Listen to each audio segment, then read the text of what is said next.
No! Gawa tayo ng ng tambol para kay Jarrell. Tara, samahan niyo ako guys. Let's go. So ito, bumili ako kanina ng mga rubber bands. Ayan, para sa ating tambol. Tapos, ito naman yung ating lata para kay Jarrell. Para Jarrell, just sure.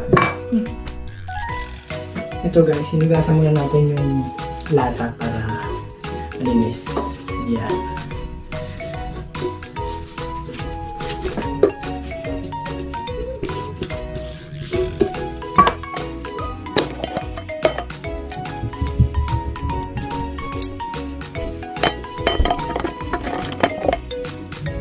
Five minutes later.